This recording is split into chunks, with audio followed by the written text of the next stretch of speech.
আল্লাহ জিজ্ঞেস করেছে, বান্দা 23টা বছরে আমি 30 পারা কোরআন আমার সর্বশ্রেষ্ঠ কথাগুলো নাজিল করলাম, এরপরে এর চাইতে দামি আর কোন কথা বললে, এর চাইতে দামি আর কোন কিতাব নাজিল করলে তুমি বান্দা আমার কথা বিশ্বাস করতে? কি বলবেন ভাই? একটু ভাবেন। কষ্ট করছেন আপনারা, রাত্র হয়ে গেছে, আমি শেষ করে দিচ্ছি। একটু ইনসাফের সাথে বলেন। কতবার বলছে একজন মালিক, তিনি আমাদের গোটা কায়নাতের, তিনি কতবার বললেন আকিমুস সালাহ, আকিমুস সালাহ, আকিমুস সালাহ, আকিমুস সালাহ, আকিমুস সালাহ।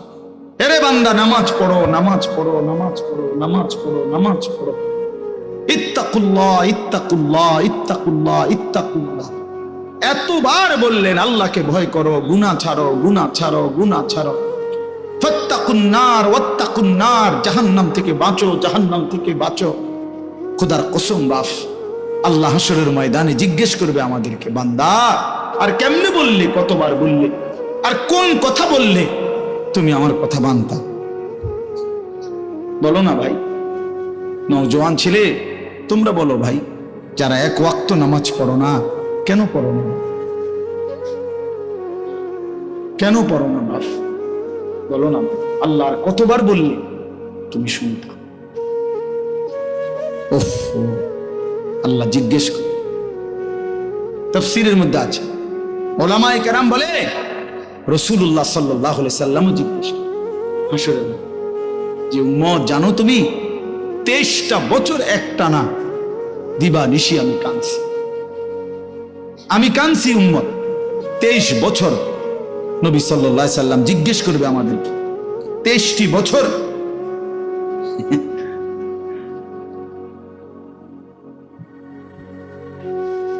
যিনি জিজ্ঞাসেন এই মাসালা, এটা তো আপনি সমাধান লিখছেন এখানে, কথা বুঝছেন না? এটা যেটা আপনি যেটা বুঝছেন এইটাই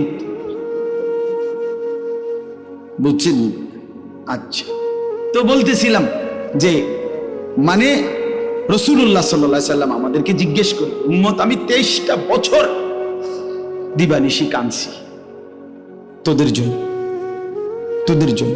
আম্মা জান আয়েশা রাদিয়াল্লাহু তাআলা আনহা বলেন, নবীজির স্ত্রী, উনি বলেন, দুনিয়াবাসী খোদার কসম আমি দেখছি এশার নামাজের পরে নবী সাল্লাল্লাহু আলাইহি সাল্লাম আমার হুজরার মধ্যে দাঁড়াইয়া চোখের পানি ফেলতে শুরু করছেন আর উম্মতের জন্য কাঁদতেছিলেন, দোয়া করতেছিলেন। আল্লাহর কসম, আম্মা জান আয়েশা বলে, ফজরের নামাজের আজানের আগ পর্যন্ত এক দাঁড়ানোতে নবী সারাটা রাত কাঁদছে আর দোয়া করছে। সারা রাত কাঁদছে, চোখ লাল হয়ে গেছে, দাড়ি মোবারক ভিজে গেছে, বুকের পশম ভিজে গেছে। ওয়াকাদ তাওয়াররামাত কাদামাহু, আম্মা জান আয়েশা বলে, দুইটা পা ফুলে ফুলে গেছে। এত রাত কাঁদলেন। নবীজি বলবেন, উম্মত আমি সারা রাত কাঁদছি, তায়েফের পাথরের আঘাতে আমার পিঠ ছিদ্র করে ফেলছে। ক্ষুধার কষ্টে উম্মত আমি পেটে দুইটা পাথর বাঁধছি।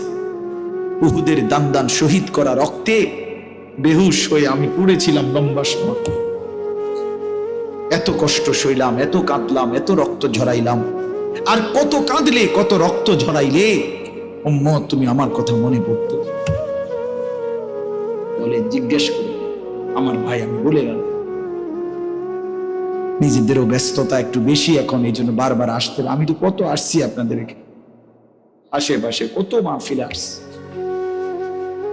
ব্যক্তিগত অনেক ব্যস্ততা, কাজে কর্মের অনেক, বয়সের কারণে অনেক আলাদা মাহফিল ছাড়াও অনেক ছোট অনেক কাজ করতে হয়, যার কারণে তো কুলাইতে পারি না।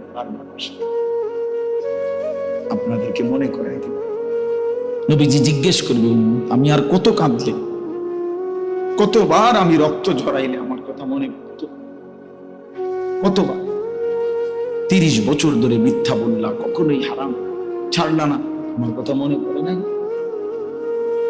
60 বছর বয়স উম্মত, সেই পর্যন্ত টানা বিড়ি সিগারেট খাইয়া গেলা, আমার কথা মনে পড়ে নাই? তুমি জানো না আমি দুর্গন্ধ পছন্দ করতাম না? আজীবন ব্রাশ করে গেলা, কোনদিন মিসওয়াক করার কথা মনে পড়ল না? সারা জীবন ডাইনিং টেবিলে খাইয়া গেলা, কোনদিন দস্তরখানের কথা মনে পড়ল না? 30 বছর ধরে উম্মত দিবানিশি প্রতিনিয়ত দাড়ি কাইটা গেলা, এইভাবে যে বারবার দাড়ি কাটলা, আমার কথা কখনোই মনে করিনি? আমি যে পেটে পাথর বাঁধছিলাম, আমি যে তায়েফের পাথরের আঘাতে পিঠ চালনির মতো ছিদ্র করে ফেলছিলাম, আজ কার কাছে আসছো সুপারিশের জন্য? সুপারিশের কি কোনো নিয়ম কানুন নাই? আপনি কি ভাবছেন চাচা? বাপ আপনাদেরকে বলেন বলেন, নবীজি সাল্লাল্লাহু আলাইহি সাল্লাম যে সুপারিশ করবে হাশরের ময়দানে, এটা তো ঠিক, 100 ঠিক, কিন্তু এটা কি কোনো নিয়ম কানুন নাই? হ্যাঁ, কোনো কাগজপত্র নাই, কিছুই দেখবে না নবী নাকি? কথা বলেন না কেন? কিছুই দেখবে না তো তবে কি হিসাব করছে বুঝছেন? যদি কোনো হিসাবই না থাকে, কিছুই না থাকে, তো ডান কাঁধে বাম কাঁধে ফেরেশতা লিখলো কেন? আমল নামা রেডি করলো কেন? মিজানের পাল্লায় ওজন হবে কেন?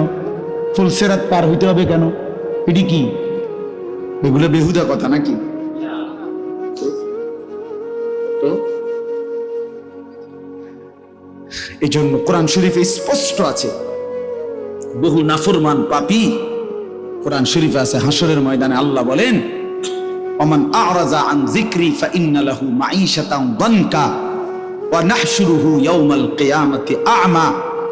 অসংখ্য নাফরমান যারা আমি আল্লাহকে ভুলে গেছিল, আমি আল্লাহ কিয়ামতের দিন তাদেরকে অন্ধ বানিয়ে উঠাবো। কি কোরআনের আয়াত কিনা?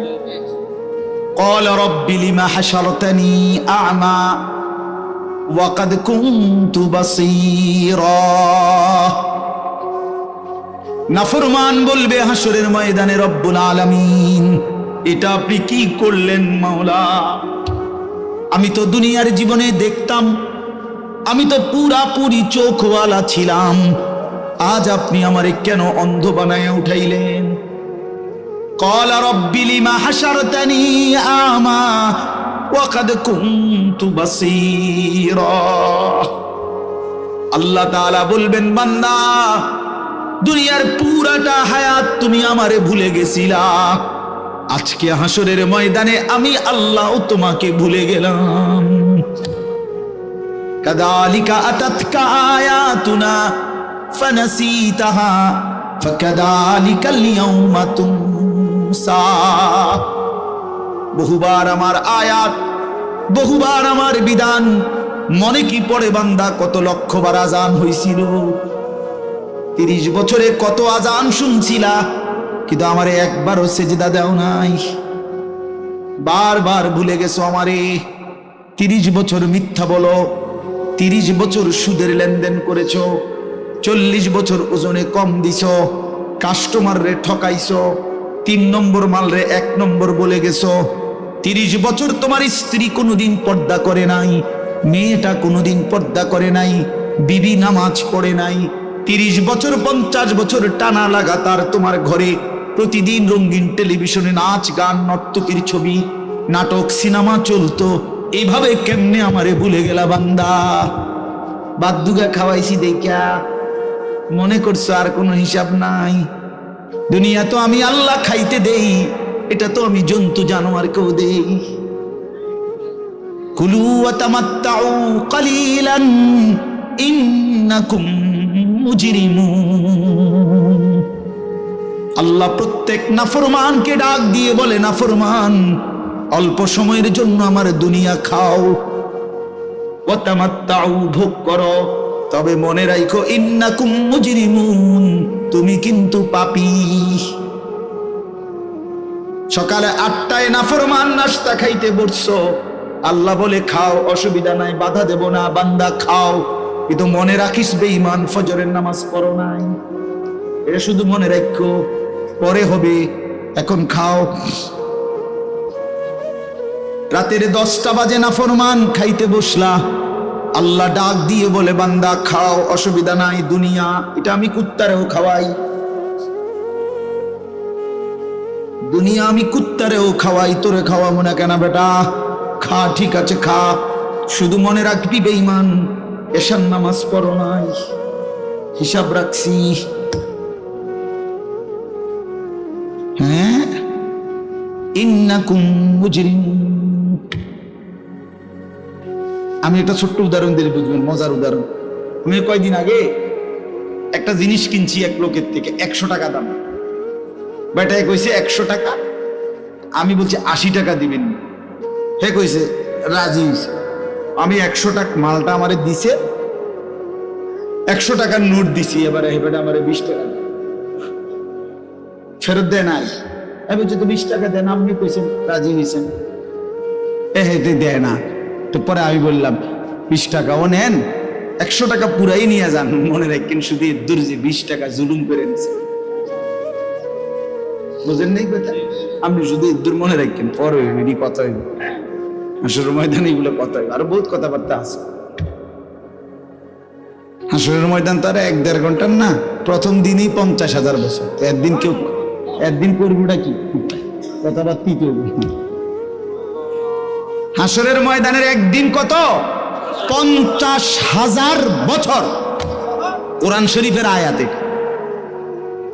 আল্লাহ বলেন, তাহলে একদিন লাগাইয়া করমুটা কি কথা হইব অনেক। হ্যাঁ, কার সময় নিয়ে ফিডাবে, ধীরে ধীরে সুন্দর করে যত্ন করে ফির, টাঙ্গাইয়া ফির। কি মনে করছো বান্দা? এই জন্য আল্লাহ তাআলা বলে, বান্দার নাফরমান দুনিয়া ভোগ করবে ঈমান, কোনো অসুবিধা নাই। দুনিয়া আমি কুত্তারও ভোগ করাই, জানোয়ারকেও ভোগ করাই। ऐसे रहे या वैसे रहे, वहां देखना फिर कैसे रहे। দুনিয়া এমনে থাকো আর হেমনে থাকো, সুখী কিংবা দুঃখে, হাসি কিংবা কান্নায়, দুনিয়া একভাবে না একভাবে পার হয়েই যায়। দেখার বিষয় হলো ওইখানে কেমন থাকে। বুঝেন নাই? এটা বুজুর্গদের কথা, আল্লাহওয়ালারা এটা বলে, ऐसे रहे या वैसे रहे, এমনে থাকো বা হেমনে থাকো, দুনিয়া একভাবে থাকাই হবে, কিন্তু ওয়াহা দেখনা ফির कैसे रहे, দেখার বিষয় হলো সেখানে কেমন থাকে। আল্লাহ আমাদেরকে বুঝ দান করে। তো আল্লাহ তাআলা আমাদেরকে এখানে 3টা কথা বলছেন, মনে করাইছেন। আপনি 1 মিনিটে শুনেন। 1 নাম্বার কথা হলো, আল্লাহ তাআলা মানুষকে সৃষ্টি করেছেন 7টি ধাপে। কয়টি ধাপে? 1 নাম্বার মাটি, 2 নাম্বার বীর্য, 3 নাম্বার জমাট রক্ত, 4 নাম্বার গোশতের টুকরা, 5 নাম্বার হাড্ডির একটা খাঁচা মানে কঙ্কাল, 6 নাম্বার গোশতের আবরণ মানে হাড্ডির কঙ্কালটার উপরে গোশত লাগাইছে, 7 নাম্বার রূহ ফুঁকে দিয়ে মায়ের পেট থেকে বের করছে। এই কয়টা হলো ভাই? 7টা। এই 7টার মধ্যে প্রথমটা মাটি। তো এই মাটি থেকে আমাদের সৃষ্টি, কিন্তু পৃথিবীর কোন মাটি থেকে আমাদের সৃষ্টি, আমার উপাদানটা কোনটা ছিল আমরা কেউ এটা জানতাম না। এবং কত হাজার বছর থেকে মাটিটা আল্লাহ তাআলা আমার সৃষ্টির জন্য এই পৃথিবীতে সংরক্ষণ করছেন। পৃথিবীর কোনো কাগজে পত্রে কম্পিউটারে কোথাও কারো হিসাবে কারো জানা ছিল না। ছিল লম্বা সময় ধরে এই মাটি পৃথিবীতে আল্লাহ তাআলা সংরক্ষণ করছে। এলো 1 নাম্বার বিষয়।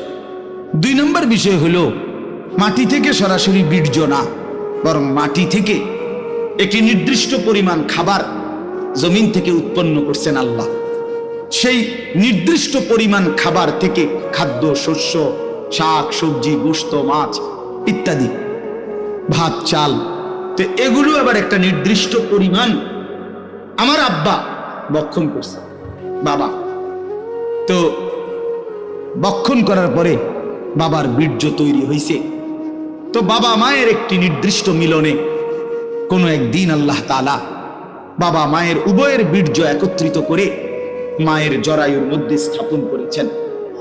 সেখান থেকে আবার 9 মাস 10 মাস লাগায়া ধীরে ধীরে ধীরে ধীরে তৈরি করে সাজিয়ে নাক চোখ কান দিয়ে একদিন রূহ ফুঁকে দিয়ে আমার এই পৃথিবীর আলো বাতাস দেখাইছে।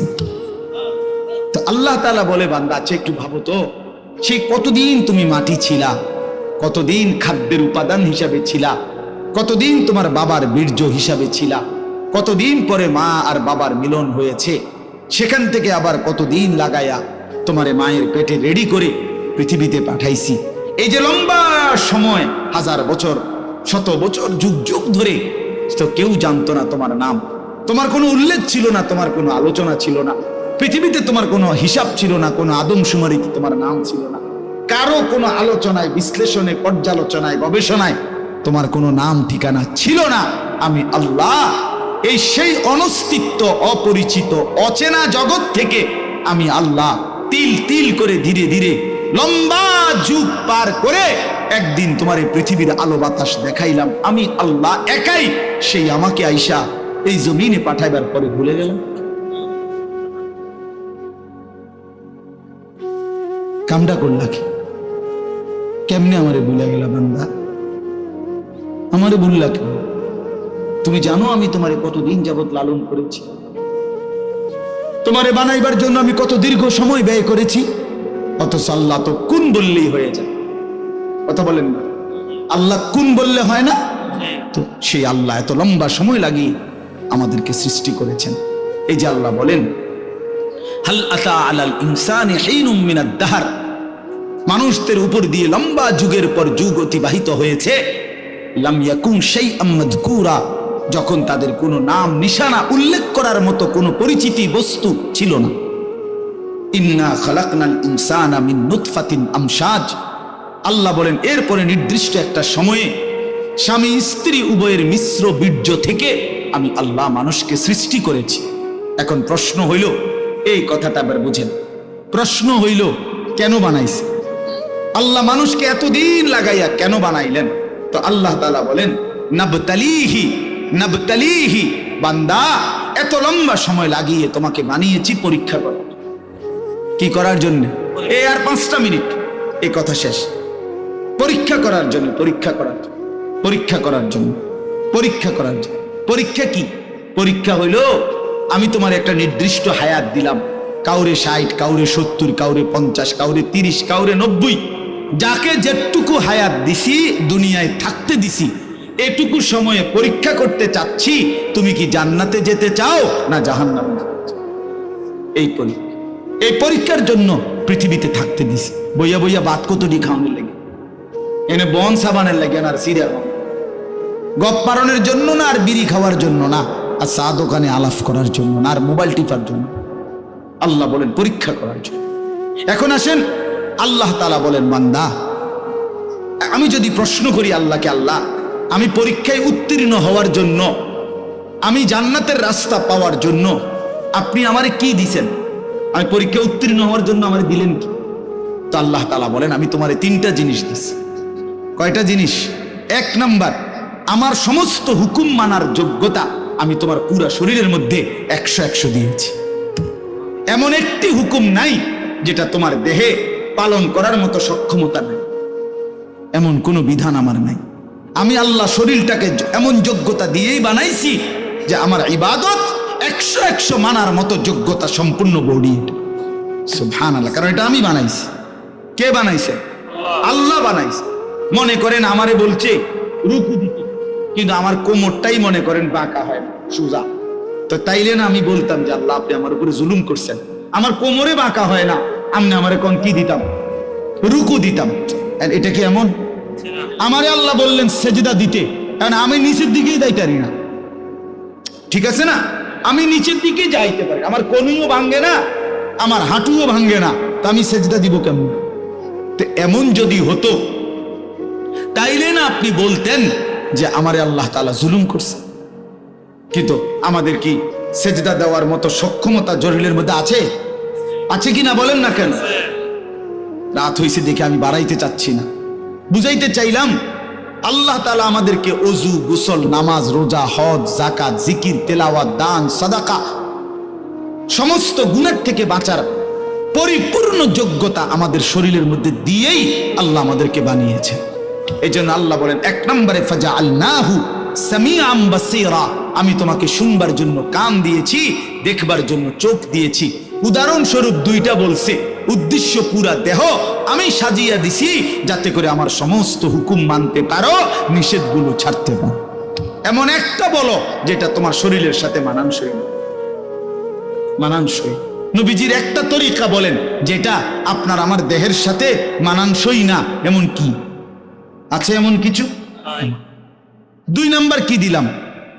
2 আর 3 একসাথে, ইন্না হাদাইনাহুস সাবিলা। আল্লাহ বলেন শুধু শরীর দিয়া ছেড়ে দেই নাই, বরং আমি তোমাদেরকে আমাকে মানবার জন্য রাস্তা পথ দেখিয়েছি, রাস্তাও বলে দিয়েছি। তার মানে তাফসীরে লিখছে 2টা। 1 নাম্বার হলো আমি আল্লাহ তোমাকে জান্নাতের রাস্তা, পরীক্ষায় উত্তীর্ণের রাস্তা পাওয়ার জন্য, বুঝাইয়া দেওয়ার জন্য নবী এবং রসুল আর নবী রসুলদের পরে যুগে যুগে উলামায়ে কেরাম তোমাদের কাছে দিয়েছি, যারা তোমার জান্নাতের রাস্তা, হেদায়েতের রাস্তা, আল্লাহকে পাওয়ার রাস্তা, পরীক্ষায় পাশ করার রাস্তা শতভাগ বলে দিয়েছে। এই কটা হলো 2টা। 1 হলো শরীরের মধ্যে মানার কি দিছি, যোগ্যতা দিছি। 2 হলো বুঝাইয়া বলার জন্য নবী রসুল এবং এরপরে উলামায়ে কেরামকে দিয়েছি, ঠিক কি না? 3 নাম্বার বুঝবার জন্য আমি আল্লাহ আসমানি কিতাব দিয়েছি। সুবহানাল্লাহ। তো এখন কি সমস্যা কও বান্দা? বুঝছেননি আমার কথাটা? এটাই শেষ কথা। আপনি বলেন আমি নষ্ট হলেন কেন? আমি নষ্ট হইলাম কেন? ছেলেরা চরিত্রহীন হইলা কেন? কেন নামাজ পড়ো নাই? শরীরে কোনো যোগ্যতা ছিল না এজন্য? কেন নামাজ পড়ো নাই? কেউ বুঝাইয়া বলার ছিল না এজন্য? কেন নামাজ পড়ো নাই? কোনো কিতাবে লেখা দেখতে পাও নাই এজন্য? বলেন না কেন? কথা বলেন না কেন? তাইলে আল্লাহ তাআলা আমাদের আল্লাহকে মানার যোগ্যতা শরীরে দিয়েছেন, বুঝাইয়া বলার জন্য নবী রসুল এবং তারপরে উলামায়ে কেরাম দিয়েছেন, বুঝবার জন্য কিতাব দিয়েছেন। তো আল্লাহ বলেন এবার আমি শুধু দেখতে চাই ইম্মা শাকিরা ওয়া ইম্মা কাফুরা, কে কে এই 3টি জিনিস পাওয়ার পরেও কে কে আমার অনুগত আর কে অবাধ্য।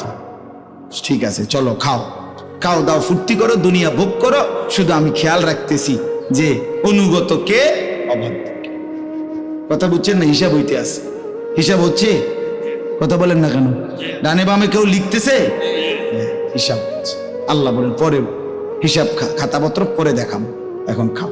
ওই যে একটু আগে বললাম, আল্লাহ বলছে দুনিয়া খাও বান্দা, শুধু মনে রাখো তুমি বাটফা, শুধু এটা মনে রাখো, ভাত খাও কোনো অসুবিধা, যে তুমি যে সিটার, শুধু এই কথাটা মনে রাখো।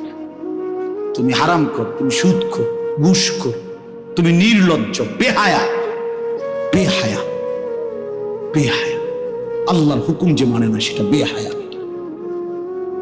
এই আল্লাহ বলেন এবার যারা অবাধ্য, আমার নাফরমানি করলো, আমি তাদের জন্য ইন্না আ'তাদনা, এই 4র্থ আয়াত, ইন্না আ'তাদনা লিল কাফিরিনা সালাসিলা ওয়া আগলালা ওয়া সাইরা, আমি আমার নাফরমান বান্দাদের জন্য আখিরাতে রেডি রাখছি 3 জিনিস।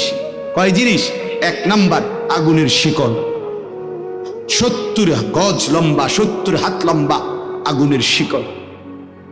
হ্যাঁ, 70 জিরাআন ফাসলুকু, 70 হাত লম্বা আগুনের শিকল রেডি রাখছি, যেটা দিয়ে তোমারে পেঁচানো হবে, বাঁধা হবে। আর কি? আগলালান, 2 নাম্বার হলো তোমার জন্য আমি আল্লাহ তাআলা বেড়ি রাখছি, যেটা দিয়ে তোমার 2 হাত কনুইয়ের সাথে, কাঁধের সাথে বাঁধ দেওয়া হবে। এই 2 হাত এভাবে কাঁধের সাথে বাঁধ দিয়ে রাখা হবে। সরাসরি তাফসীর আছে। আশ্চর্য হলো, একজন সাহাবী বলছেন, আবু দারদা রাদিয়াল্লাহু তাআলা আনহু, এই কথাটা খুব সুন্দর, আমার সবচেয়ে মজা লাগছে তাফসীরে। উনি বলছেন, হে আল্লাহর বান্দা, আজকে তোমারে আল্লাহ তাআলা বলছে নামাজের জন্য হাত উঠাও।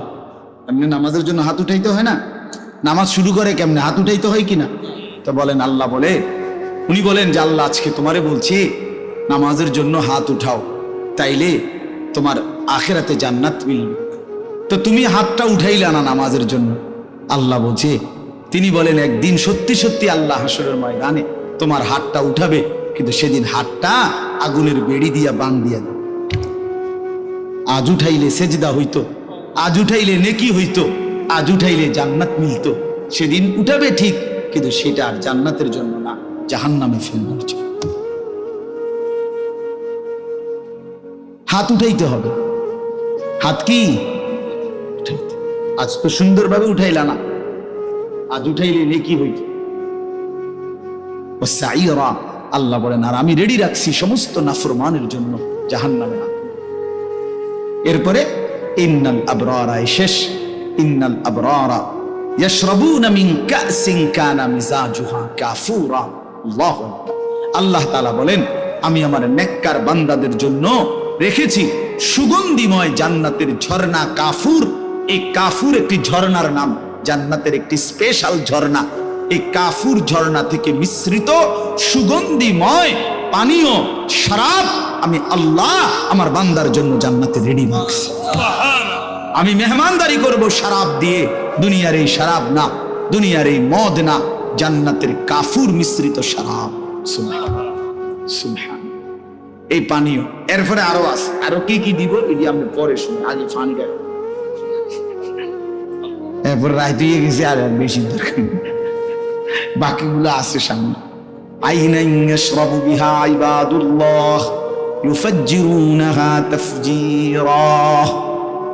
রব্বুল আলামিন বলেন, অত্যন্ত সুগন্ধিময় শরাব দিয়ে আমি আমার বান্দাকে জান্নাতে আপ্যায়ন করব। ওই যে বললাম একটু আগে, মাওলানা বললেন দাউদ আলাইহিস সালাম কিতাবের মধ্যে আছে ৭০,০০০ বছর ধরে আল্লাহর কালাম তেলাওয়াত করার পরে আল্লাহ তাআলা বলবেন, জান্নাতি বান্দা আর শুনবা কিনা? জান্নাতি বান্দা বলবে শুনবো। আল্লাহ রাব্বুল আলামিন তখন বন্ধুকে বলবেন, বন্ধু আমার, এবার আপনি আমার জান্নাতি বান্দাদেরকে আমার কালাম তেলাওয়াত করে শোনান। আল্লাহর নবী সাল্লাল্লাহু আলাইহি ওয়াসাল্লাম, নবীজি সাল্লাল্লাহু আলাইহি সাল্লাম এবার তিনিও আবার কোরআন তেলাওয়াত করবেন ৭০,০০০ বছর। জান্নাতীরা পাগল পারা হয়ে শুনবে। তুমি যুবক আজকে গান শুনে নাও, আমি অপেক্ষায় আছি জান্নাতে শুনবো ইনশাআল্লাহ। তুমি দুনিয়ার নর্তকী দেখে নাও, আমি অপেক্ষায় আছি জান্নাতের ৭০,০০০ হুর একসাথে দেখবো। বেকুব বাইব না আমরা রে, হুজুররা রে, হ্যাঁ বেকুব মনে করে না ছেলেরা। তুমি ভাত খাইয়া বড় হইলে, আমি চিড়া খাইয়া বড় হয়েছি। আমি বেকুব হইতাম কা? তুমি ফাঙ্গাস তেলাপিয়া খাইলে আমি খাইছি নাকি? ফার্মের মুরগা, কক মুরগা কি আমগো বাইতে আনছে না তো আর কি তা? হ্যাঁ, এই জন্য ৭০,০০০ বছর জান্নাতি এবার রাসূলুল্লাহ সাল্লাল্লাহু আলাইহি ওয়াসাল্লামের কণ্ঠে কোরআন শুনবে। আল্লাহু আকবার। তাফসীরের মধ্যে আছে, আমার কাছে আরবি কিতাব আছে, হাদিল আরওয়াহ ইলা বিলাদিল আফরাহ, জান্নাতের বর্ণনা। ওই নবীজি পড়বেন, এই যে বাতিটা আছে না, এটা একটু নড়ে দেখেন। এই রাসূলুল্লাহ সাল্লাল্লাহু আলাইহি ওয়াসাল্লাম কিতাবে আছে, আল্লাহর নবী কণ্ঠে, দাউদ নবীর কণ্ঠে আল্লাহর কালাম যখন পড়বেন, জান্নাতের গাছগুলো দুলবে, জান্নাতের হুরেরা নাচবে। ওয়াকাত তাতাহাররাকু কানাদিলাল জান্নাহ, জান্নাতের বাতিগুলো দুলতে থাকবে। তাতাহাররাকু মানে হলো নড়বে, জান্নাতের বাতিগুলো মজা পাবে। যে করছে কি রে, কি পড়লো? আমরা ১৪৫০ বছর পরে এখনকার কারি সাহেবরা কোরআন শরীফ পড়লেই তো পুরা মজমা আল্লাহু আকবার করে। আচ্ছা হ্যাঁ কি দেবে এটা? নবীজি পড়লে এটা কারবারটা কি হবে? ১৫০০ বছর পরে আইয়া কেউ পড়লে কোরআন ফাব্রিক আমরা পাগল হয়ে যাই। এই সময়টা আল্লাহ তৌফিক দান করে। আচ্ছা শেষ হইল না নবীজির তেলাওয়াত? এইবার আল্লাহ বলবেন, আমার বান্দা আর শুনবানি? তো জান্নাতি বান্দা বলবে, আল্লাহ আর শোনাবে কে? আখিরি বন্ধুই তো শুনাইছেন, আপনার সবচেয়ে প্রিয় বন্ধু, শ্রেষ্ঠ বন্ধুই তো তেলাওয়াত করে ফেলেছে, তাহলে এখন আর শোনাবে? আর তো কেউ নেই। রব্বুল আলামিন তখন বলবে, আমার বান্দারা, এই পৃথিবীর সমস্ত কণ্ঠ, সব সুর যেই মালিকের দেওয়া, যিনি সৃষ্টি করেছেন, যিনি দিয়েছেন, তার জবানে শুনবা না? তিনি কে? তিনি কে? আরো জোরে বলো, এটা কে? সুবহানাল্লাহ, সুবহান।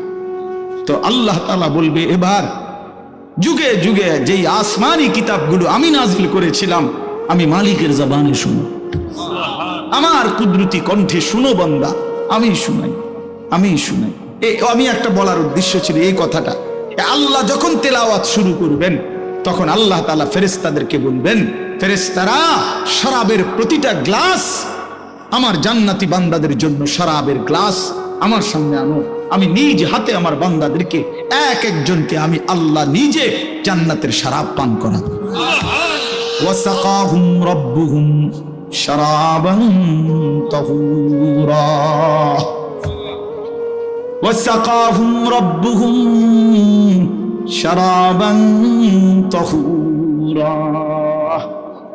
আমার তো বলা নাই, বলে কোনো কামে রইলাম না, বুঝি আমার তো আসলে কণ্ঠ নাই, এমনি বেনবে নাই আর কি।